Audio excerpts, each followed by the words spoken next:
ഞാൻ പല ആവർത്തി പറഞ്ഞിട്ടുള്ളൊരു വിഷയമാണ്. അമേരിക്ക എന്ന് പറഞ്ഞ് യുണൈറ്റഡ് സ്റ്റേറ്റ്സ് ഓഫ് അമേരിക്ക അവരുടെ ഒരു അജണ്ടയുടെ ഭാഗമാണ് Trump administration. Make America great again. അപ്പോൾ അതിൻ്റെ ഭാഗമായിട്ട് നിങ്ങൾക്ക് മനസ്സിലാക്കാവുന്ന ചില പോയിന്റുകൾ അമേരിക്ക തന്നെ വേൾഡിനോട് ഡിക്ലെയർ ചെയ്യുകയാണ്. യുണൈറ്റഡ് നേഷനുമായി ബന്ധപ്പെട്ട 66 സംഘടനകളിൽ നിന്നും അമേരിക്ക എക്സിറ്റായി. മനസ്സിലാക്കിയത് ഇതിൻ്റെ ഫണ്ട് കൊടുക്കുന്ന അമേരിക്കയാണ് ഏറ്റവും കൂടുതൽ. ഈ സംഘടന ഉണ്ടാക്കിയത് അമേരിക്ക തന്നെയാണ്, ഫണ്ട് കൊടുക്കുന്ന അമേരിക്കയാണ്, അതിൻ്റെ അകത്ത് എക്സിറ്റായി.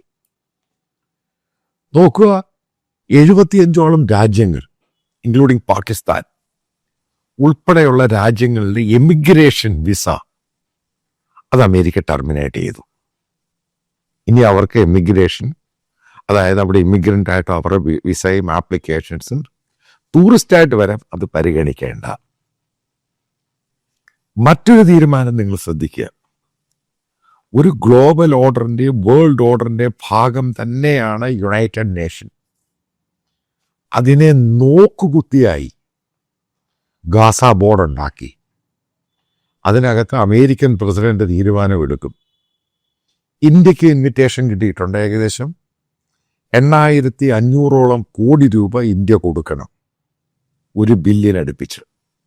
റഷ്യക്കും കിട്ടിയിട്ടുണ്ട്, പാകിസ്ഥാനും കിട്ടിയിട്ടുണ്ട്. അങ്ങനെ പല രാജ്യങ്ങളും കിട്ടിയിട്ടുണ്ട്. ചിലപ്പം ഈ പറയുന്ന പാകിസ്ഥാൻ കൊടുക്കേണ്ട എമൗണ്ട് ആയിരിക്കുകയില്ല ചിലപ്പോൾ ഇന്ത്യ കൊടുക്കേണ്ടത്. കാരണം ഇന്ത്യയുടെ എക്കോണമിയും വലിയ രാജ്യമാണ്. ചിലപ്പോൾ ഇന്ത്യയുടെ ഉദ്ദേശിക്കുന്ന എമൗണ്ട് കൂടുതലായിരിക്കും. അതിനെപ്പറ്റിയുള്ള ഫർദർ മറ്റുള്ള ചില പത്രങ്ങൾ പറയുന്നു, പക്ഷേ അൺകൺഫേംഡ് റിപ്പോർട്ട്സ് ആണ്. 1 ബില്യൺ കൊടുക്കണം. ചില രാജ്യങ്ങൾക്ക് അതിൻ്റെ അകത്ത് ഇളവുണ്ട്. അമേരിക്കയുടെ special envoy, Indian ambassador Sergio Gor, Indian പ്രധാനമന്ത്രിയെ, അത് Indian external affairs minister, American president letter കൈമാറുന്നു. അതായത് ഇന്ത്യ അതിൽ ഒഫീഷ്യലി ഒന്നും പറഞ്ഞിട്ടില്ല, പക്ഷേ എനിക്ക് തോന്നുന്നു ഇന്ത്യ അതിനകത്ത് ആക്റ്റീവായിട്ട് പാർട്ടിസിപ്പേറ്റ് ചെയ്യും. കാരണം ഗാസ സീസ്ഫയറുമായി ബന്ധപ്പെട്ട് ഈജിപ്തിൽ നടന്ന ഉച്ചകോടിയിൽ ഇന്ത്യൻ റെപ്രസെൻറ്റേറ്റീവ് പങ്കെടുത്തു. ഇന്ത്യൻ പ്രധാനമന്ത്രിക്ക് ഇൻവിറ്റേഷൻ ഉണ്ടായി. ഉറപ്പായിട്ടും ട്രംപ് പങ്കെടുക്കുന്ന പല യോഗങ്ങളിൽ ഇന്ത്യൻ പ്രധാനമന്ത്രി ഇപ്പോൾ പങ്കെടുക്കുക. കാരണം ട്രംപ് പറഞ്ഞ നാട്ടിക്കോ ഒന്ന് പേടിച്ചിട്ട്. അപ്പം അതവിടെ നിൽക്കട്ടെ. അപ്പം എന്താണ് ഈ പല യുണൈറ്റഡ് നേഷൻ്റെ പല സംഘടനകളിൽ നിന്ന് എക്സിറ്റ് ആയെന്ന് പറഞ്ഞു കഴിഞ്ഞപ്പോൾ അതിനെന്താ പ്രാധാന്യമുണ്ട്. കാരണം ഈ സംഘടനകൾ എന്ന് പറയുന്ന ലോകത്തിൻ്റെ പല ഭാഗത്തും എല്ലാ വർഷവും അല്ലെ 2 വർഷം കൂടുമ്പോൾ ഓരോ കോൺഫറൻസ് നടത്താറുണ്ട്. ഗ്രീൻ എനർജി, ഇത് കുടച്ചക്രം. അപ്പം അതുമായി ബന്ധപ്പെട്ട് ഇതിനകത്ത് ആൾക്കാർ വരാറുണ്ട്, റെപ്രസെൻറ്റേറ്റീവ് വരാറുണ്ട്. എന്തുകൊണ്ടാണ് അമേരിക്ക ഇതിൻ്റെ അകത്തുനിന്ന് എക്സിറ്റ് ആയത്? ഈ രാജ്യങ്ങളെല്ലാം കൂടെ കൂടിയിട്ട് ഇതിൻ്റെ റെപ്രസെൻറ്റേറ്റീവ്സ് ഒക്കെ വന്നിട്ട് അവിടെ വന്നിരുന്ന അമേരിക്കയുടെ പണവും അമേരിക്ക നടത്തുന്ന ഈ പരിപാടിക്ക് അമേരിക്കയ്ക്കെതിരെ പറഞ്ഞിട്ടങ്ങ് പോവുക. ഇതാണ് അതിൻ്റെ പ്രശ്നം. അതുകൊണ്ടാണ് അമേരിക്ക വിചാരിച്ച് ഇനി അതിൻ്റെ ആവശ്യമൊന്നുമില്ല, ഞങ്ങളങ്ങ് തീരുമാനിച്ചോളാം, ഞങ്ങളങ്ങ് നടത്തും. സിമ്പിളാണ്. ഇതുമായി ബന്ധപ്പെട്ട് ഇത് വലിയ സ്കാമാണ് ഈ സംഭവം. പറയാൻ പല ഫോറം, UN-ൻ്റെ പല ഫോറങ്ങളും പല സംഘടനകളും എന്ന് പറയുന്നത്, പല പണമുള്ളവരും സ്വാധീനിച്ച് ഏത് സ്റ്റേറ്റാണ് ഭരിക്കുന്നത് ആ അതായത് ഇപ്പോൾ ഇന്ത്യയാണെങ്കിൽ ഇന്ത്യയിലെ പൊളിറ്റീഷ്യൻസിനൊക്കെ സ്വാധീനിച്ച് പല ബിസിനസ്സുകാരും അവരുടെ റെപ്രസെൻറ്റേറ്റീവ്സിനെ അല്ലെങ്കിൽ പൊളിറ്റിക്കൽ ഇൻഫ്ലുവൻസ് കൊണ്ടൊക്കെ ഈ സംഘടനയ്ക്കകത്ത് കയറും. അപ്പോൾ അവർക്ക് അതിനുശേഷം പല ഫോറങ്ങളിൽ പങ്കെടുക്കാനായിട്ട് ഡിപ്ലോമാറ്റിക് വിസയും ഡിപ്ലോമാറ്റിക് പാസ്പോർട്ടൊക്കെ ഇഷ്യൂ ചെയ്യും. ആ എൻജോയ്മെൻ്റ് ആണ് ബേസിക്കലി, അല്ലാതെ ഇതിൻ്റെ കാര്യമായിട്ട് പ്രസക്തമായ കാര്യങ്ങളൊന്നുമില്ല. അതേപോലെ പ്ലാറ്റ്ഫോമിലിരുന്ന് അവർക്ക് ഫണ്ട് ചെയ്യുന്ന രാജ്യത്തെ തെറി വിളിക്കുന്നു. എന്തുകൊണ്ടാണ് ഈ ഗാസ ബോർഡിനകത്ത് ഈ ഗാസ സീസ്ഫയറുമായി ബന്ധപ്പെട്ട് യുണൈറ്റഡ് നേഷന് 0 പവറായി മാറി? ഒന്നും റോളേ ഇല്ല. അപ്പം ഇതിനേക്കാൾ നല്ല യുണൈറ്റഡ് നേഷൻ പിരിച്ചുവിടുകയാണ്. കാരണം അമേരിക്കയുടെ യൂണിപോളാർ ഡിസിഷനാണ്, അതായത് മൾട്ടിപോളാർ അല്ല. ഇന്ത്യ ഗവൺമെൻറ് പറയുന്നതും മോദി ഗവൺമെൻറ്റും പറയുന്നത് മൾട്ടിപോളാർ, അത് പറ്റില്ല. അമേരിക്കയ്ക്ക് അത് 1% പോലും താല്പര്യമില്ല. കാരണം അവർ പറയുന്നത് അതിന് അവരാണ് ഏറ്റവും കൂടുതൽ ഫണ്ട് ചെയ്യുന്നത്. അതായത് ലോകത്തിലെ മിലിറ്ററി അവരുടെ കയ്യിലാണ്, ലോകത്തിൽ എന്തെങ്കിലും സംഭവങ്ങൾ ഉണ്ടാക്കിയാൽ അമേരിക്കയാണ് ഇടപെടുന്നത്. അതിൻ്റെ അകത്ത് മറ്റുള്ള രാജ്യങ്ങൾക്ക് യാതൊരു താല്പര്യവുമില്ല. അപ്പം അമേരിക്ക ഇവരോട് നേരിട്ട് സംസാരിച്ചോളാം. അതിന് യുണൈറ്റഡ് നേഷൻ പോലെ ഒരു ഓർഗനൈസേഷൻ്റെയോ മറ്റുള്ള രാജ്യങ്ങളിലൊരു ഫോറമോ, G7 എന്ന് പറഞ്ഞൊരു ഫോറമോ, G20 എന്ന് പറയുന്ന ഫോറമോ ഇതിൻ്റെ ഒന്നും ആവശ്യം ഇനിയില്ല. അതാണ് ഞാൻ പറയുന്നത്. മേക്ക് അമേരിക്ക ഗ്രേറ്റ് അഗെയിൻ എന്ന് പറയുന്നത് ശരിക്കും അങ്ങ് ഉണ്ടാവുകയാണ്. അക്ഷരാർത്ഥത്തിൽ അതിന് ഒരു തടസ്സവും ഇല്ല. അതിൻ്റെ ഭാഗമായിട്ടാണ് അവർ യൂണിലാറ്ററലി ഒരു ഡിസിഷൻ അങ്ങ് എടുക്കുകയാണ്. ഈ സംഘടനകളിൽ നിന്നൊക്കെ അവർ എക്സിറ്റ് ആയി. അമേരിക്ക ഈ സംഘടനയിൽ നിന്ന് എക്സിറ്റ് ആയിക്കഴിഞ്ഞാൽ പിന്നെ ഈ സംഘടനകളില്ല. കഴിഞ്ഞ പ്രാവശ്യം G20 മീറ്റിംഗ് നടന്നു സൗത്ത് ആഫ്രിക്കയിൽ. അമേരിക്ക അത് ബോയ്ക്കോട്ട് ചെയ്തു. പിന്നീടുണ്ടായ സംഭവം G20 അതൊരു ഡിസിഷൻ എടുക്കാൻ പറ്റുന്നില്ല. കാരണം ഒരു ഡിസിഷൻ എടുത്തു കഴിഞ്ഞാൽ അത് ഇംപ്ലിമെന്റ് ചെയ്യേണ്ടത് ലോകത്തിലെ ഏറ്റവും വലിയ ഫിനാൻഷ്യൽ പവറും സാമ്പത്തിക ശക്തിയും അതേപോലെ തന്നെ ലോകത്തിലെ മൈറ്റി മിലിറ്ററി പവർ എന്ന് പറഞ്ഞാൽ അമേരിക്ക ഡിസിഷൻ എടുക്കേണ്ടത്. മറ്റുള്ള രാജ്യങ്ങൾ അവിടെ വന്നിരുന്ന് നിങ്ങൾ തലകൂപ്പിൽ പോവുക.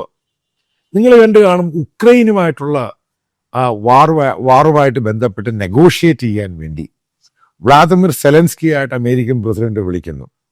അതിനുശേഷം അതിൻ്റെ സ്റ്റേക്ക് ഹോൾഡേഴ്സ് ആയിട്ടുള്ള യൂറോപ്യൻ രാജ്യങ്ങളെ അമേരിക്ക വിളിക്കുന്നു വൈറ്റ് ഹൗസിൽ.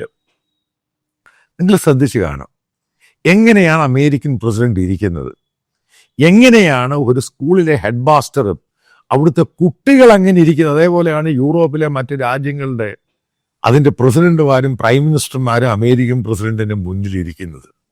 ഇത് കണ്ടു കഴിഞ്ഞാൽ തന്നെ ഏകദേശം പിടികിട്ടും ഈ പറയുന്ന പവർഫുൾ യൂറോപ്യൻ രാജ്യങ്ങൾക്കൊന്നും അമേരിക്കയുടെ മുമ്പിൽ സീറോ പവറാണ്.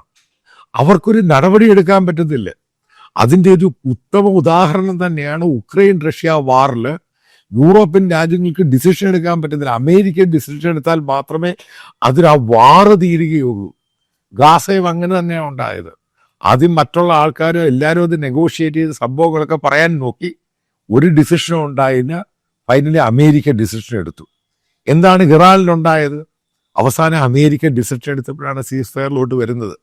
മറ്റുള്ള യൂറോപ്യൻ രാജ്യങ്ങളും നെഗോഷിയേറ്റ് ചെയ്യാൻ തേർഡ് പാർട്ടി ഒക്കെ നോക്കിയിട്ട് നടക്കുന്നില്ല. അപ്പൊ അതാണ് ഞാൻ പറഞ്ഞത്, യൂണിപോളാർ വേൾഡാണ്. എന്ത് അമേരിക്ക തീരുമാനിക്കുന്ന അവർ നടപ്പിലാക്കും. അതും ഏകദേശം വളരെ വർഷങ്ങളോളം പോകും. അതിനിടയ്ക്ക് ഇന്ത്യ എന്ന് പറഞ്ഞ രാജ്യം ഞങ്ങൾ ഒറ്റയ്ക്ക് നിൽക്കാം, ഞങ്ങൾ ഇരട്ടയ്ക്ക് നിൽക്കാം, ഞങ്ങൾ അങ്ങോട്ട് നിൽക്കുക, ഇത് പുല്ലൊന്നും നടക്കത്തില്ല. സാക്ഷാൽ ഇമാനുവൽ മാക്രോണും അതേപോലെ തന്നെ ഫ്രഞ്ച് ചാൻസലർ പോലും അവിടെ മുട്ടുമടക്കി നിൽക്കുകയാണ്. നമ്മൾ കണ്ടുകൊണ്ടിരിക്കുകയാണ് ഗ്രീൻലാൻഡ് ഇഷ്യൂവിൻ്റെ അകത്ത്. യൂറോപ്യൻ രാജ്യങ്ങൾക്കൊന്നും പറയാൻ പറ്റുന്നില്ല. അവരത് ഏറ്റെടുക്കുമെന്ന് പറഞ്ഞാൽ ഏറ്റെടുക്കുവാണ്. അവർ ന്യൂസിലേക്ക് കയറുന്നത് കയറി ഇങ്ങ് ഏറ്റെടുക്കുവാണ്. ഇത്രയേ ഉള്ളൂ. കാരണം അവരുടെ കയ്യിൽ പവറുണ്ട്, അവരുടെ കയ്യിൽ പണമുണ്ട്, അവരുടെ കയ്യിൽ മിലിറ്ററി പവറുണ്ട്. അവർക്ക് ചെയ്യാൻ പറ്റും. മറ്റുള്ള രാജ്യങ്ങൾക്ക് ഒരു കുന്തവും ചെയ്യാൻ പറ്റത്തില്ല. ഈ രീതിയിലാണ് ഈ പവറിൻ്റെ പവർ സെൻട്രലൈസ് ചെയ്തിരിക്കുകയാണ്. കാരണം ട്രംപ് അത് വന്ന് പ്രൂവ് ചെയ്യുകയാണ്. അയാൾ എന്ത് പറഞ്ഞു അത് നടപ്പിലാക്കും. അതിൻ്റെ ഭാഗമായിട്ട് തന്നെയാണ് ഞാൻ ഈ ഫൈനൽ കൺക്ലൂഡ് ചെയ്യുന്നൊരു സംഭവം. അല്ല, നമ്മളിവിടുത്തെ പല മന്ത്രിമാരും അത് ഇവിടുത്തെ പൊളിറ്റീഷ്യൻസും നമ്മുടെ ചില ഡിപ്ലോമാറ്റ്സും പറയുന്നു പോലെ ലോകക്രമം എന്ന് പറയുന്നത്. ലോകക്രമം ഇന്നും അമേരിക്കയുടെ കയ്യിലാണ്. അവരെ അല്പമെങ്കിലും ചലഞ്ച് ചെയ്യാൻ കഴിയുന്ന ഒരേ ഒരു രാജ്യം എന്ന് പറയുന്നത് ചൈന മാത്രമാണ്. ആ ചൈനയെ പോലും അമേരിക്ക ഫൈനൽ റൗണ്ടിൽ തളച്ച് കളയും. കാരണം അതിൻ്റെ ചുറ്റും വരെ ശത്രുക്കൾ ഉണ്ടാക്കും, ഇൻക്ലൂഡിങ് ഇന്ത്യ പോലും. കാരണം അമേരിക്കൻ ഡിപ്ലോമസിയുടെ ഭാഗം തന്നെയാണ് ഇന്ത്യ എന്ന് പറയുന്നത്. ഇന്ത്യ പോലും അറിയാതെ പ്രൊവോക്ക് ചെയ്യപ്പെടും.